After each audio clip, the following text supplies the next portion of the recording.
د انګلیسي زده کړې ګرانو مینوالو په خیر راغلی. امید لرم چې روغ او جوړ به او تېر شوي درسونه به مو زده کړي وي. په دې ویډیو کې به یو ځل بیا تاسو یو څو مهمې او ورځنۍ جملې زده کړئ، کومې چې په ورځني ژوند کې او هم په محاوره کې ډېرې زیاتې استعمالیږي او تاسو د هغې سره بیخي زیات مخامخ کیږئ. نو درس او جملې به شروع کړو، خو مخکې له دې چې درس باندې شروع وکړو تاسو څخه هم دا هیله کوم چې که چېرته تاسو زموږ چینل ته نوي راغلي یاستئ نو په ډېرې مهربانۍ سره زموږ یوټیوب چینل درسره سبسکرایب کړئ او دا ویډیو د لا تشویق په خاطر درسره لایک او هم یې د نورو دوستانو سره شیر کړئ. نو راځئ چې په درس باندې پیل وکړو. اوله مهمه جمله Be quiet. Be quiet. Be quiet. چوپ شه یا غلی شه یا خاموش شه. Be quiet. دوهمه جمله That is our house. That is our house. هغه زمون کور دی. That is our house. هغه زمون کور دی. او که چېرته تاسو غواړئ چې ووایئ چې هغه ستا کور دی نو بیا به وایئ چې That is your house. او که وایئ چې هغه د دوی کور دی بیا به څنګه وایئ That is their house. نو ګران دوستانو له دغه څخه هم معلومیږي چې په انګلیسي ژبه کې بلکې په هره ژبه کې ضمیرونه څومره مهم دي.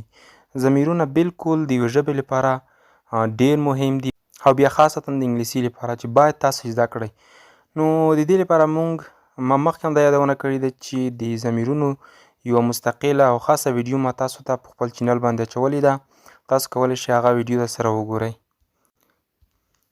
This is a nice color. This is a nice color.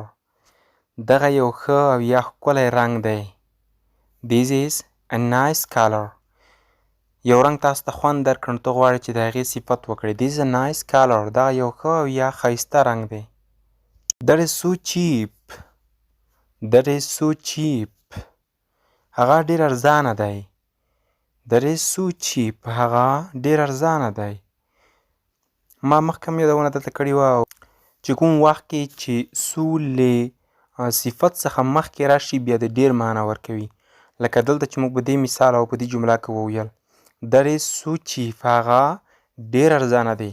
او که چېرته موږ تاسو یوازې ساده ووایو چې That is cheap. هغه ارزانه دی. He went to home. He went to home. هغه خپل کور ته لاړ یا هغه کور ته لاړ.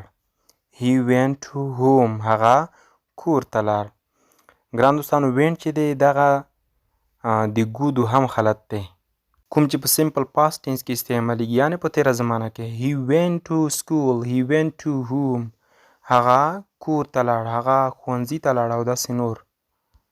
نو د نن ورځې په دې ویډیو کې تاسو همدومره جملې درسره زده کړئ. همدغه جملې اکتفا کوي او که غواړئ چې نوره دا ډول ښایسته جملې او ګرامر او همدا ډول د انګلیسي ژبې لغتونه زده کړئ نو تاسو زموږ یو لیډ ټیچر یوټیوب چینل ته ورشئ. هلته ډېر مهم لغتونه او کنورسیشن او همدا ډول ګرامر او مهمې جملې پرتې دي. تاسو کولی شئ چې له همغه ځایه تاسو درسره زده کړئ.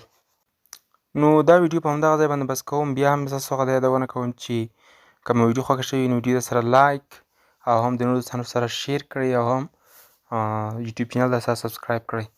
بیا چې ستاسو په حضور کې حاضرېږم تر هغې مو په پاک رب سپارم.